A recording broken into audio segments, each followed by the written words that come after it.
Good Good morning. morning. It's coffee time with God. Amen. Okay. Our gospel reflection for today, Jesus chooses the 12 apostles, taken from Luke 6, verses 12 to 19. Let us pray. Come, Holy Spirit, I need you. Come, Holy Spirit, I pray.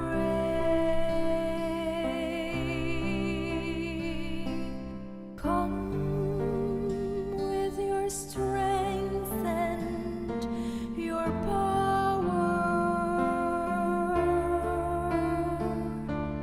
Come in your own special way. Come like a spring in the desert.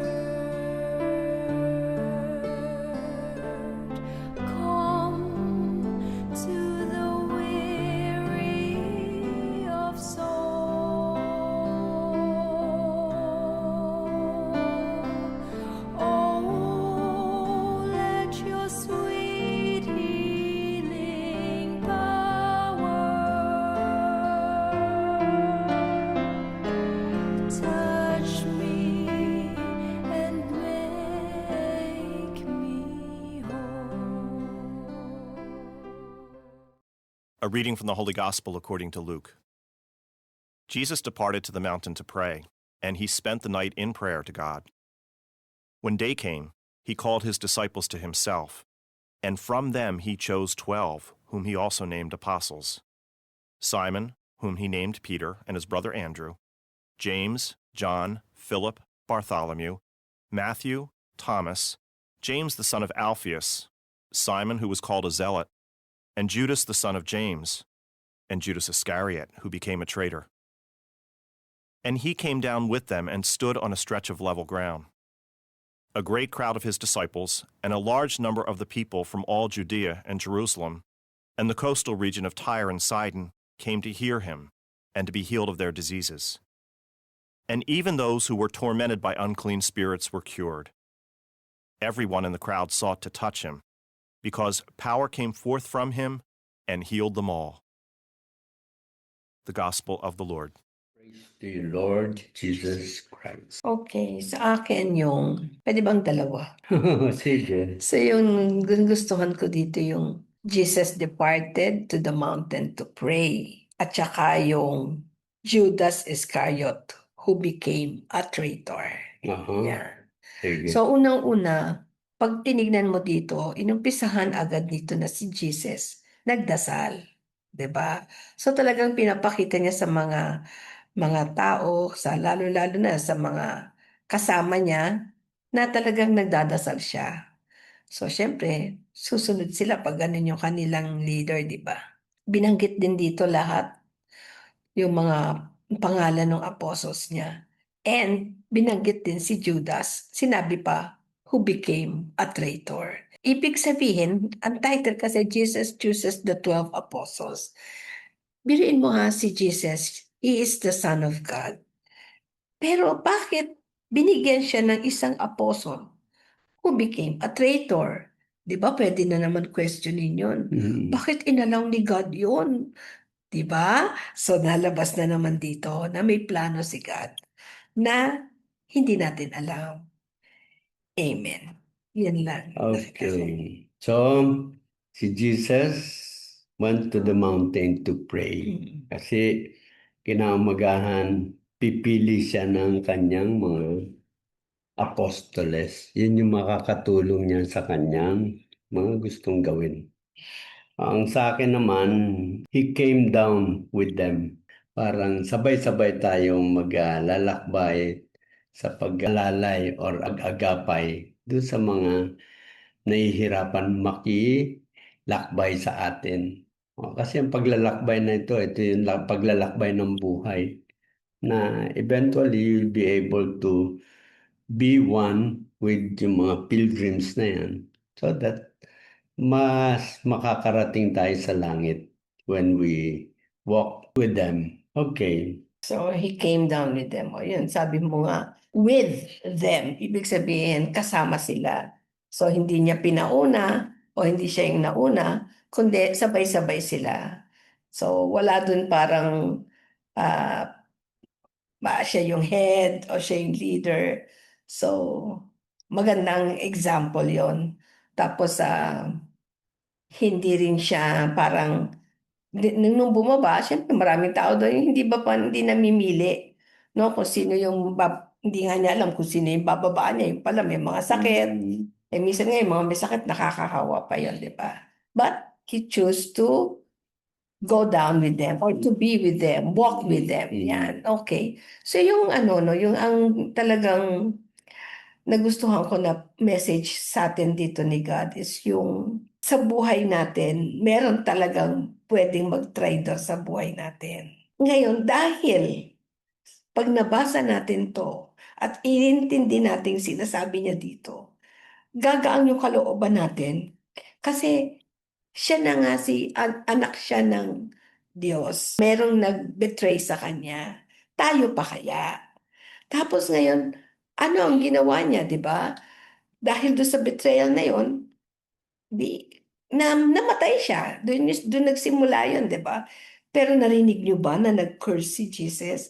All the way to the Bible has a story. Hindi naman niya kinurse si Judas, di ba? Sabi pa nga niya, gawin mo na yung dapat mong gawin. Di ba? Hindi niya sinabing, hoy, ba't mo ko iniisahan? Hindi. Sabi niya, sige, gawin mo na yung dapat mong gawin. Di ba?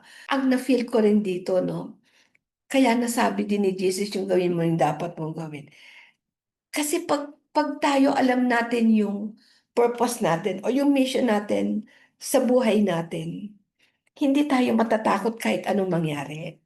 So parang sinasabi natin, sige Lord, yun yung sinasabing surrendering. I surrender everything to you. Parang gawin mo Lord kung ano yung para na gusto mong gawin mo sa akin.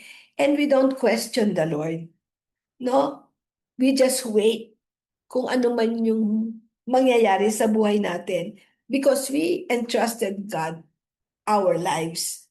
Siyempre, hindi pares kay Jesus gawin mo yung dapat mo gawin. Traitor yon. Tayo sinasabi natin kay God, Lord, gawin mo yung dapat mo gawin para sa akin. Imaginein mo, Diyos yung sinasabihan mo na gawin mo, di ba? So talagang super blessed talaga tayo kung talagang iisipin natin yun. 'Di ba? Kasi ano si God yung sinabi mo, sige gawin mo. Igagawa ba ng mega si God sa'yo? Kaya lang, ang pananaw kasi natin iba, no? Yung gusto natin iba sa gusto niya. Kaya akala natin, hindi answered prayer o hindi tayo nabibless. Yun ano ko. Minsan nagdududa tayo. Sabi, paano ko kaya mapipili ng maayos yung mga makakasama natin sa mission?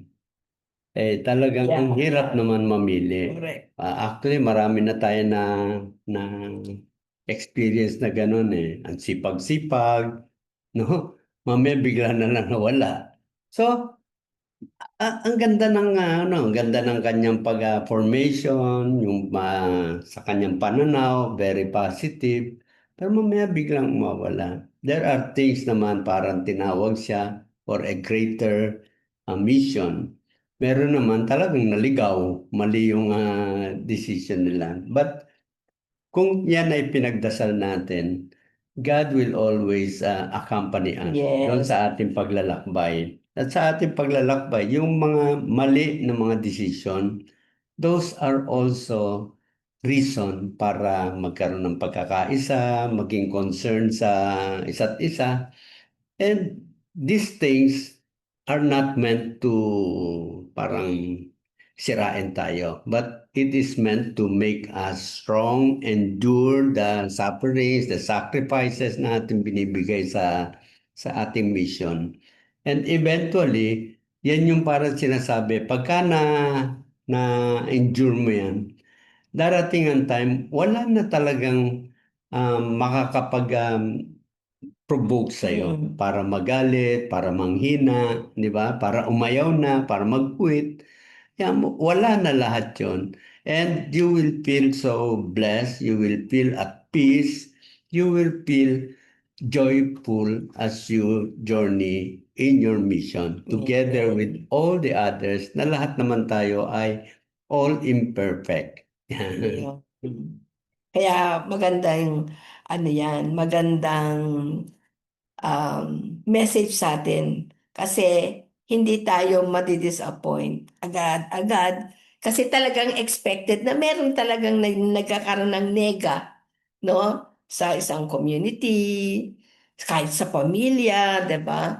Pero pagka ganito yung pananaw mo, hindi ka maantig, lalo ka lang parang pinapalapit tayo lalo kay God para pagdasal natin yung taong yun. Yeah. And tayo rin, pagdasal din yung ating sarili na hindi tayo bumigay sa Oh, bulong ng demonyo na magalit ka, mainis ka, di ba? yeah. Yan. Amen. So again, good morning and see you tomorrow. Tomorrow in our coffee time with God. Amen.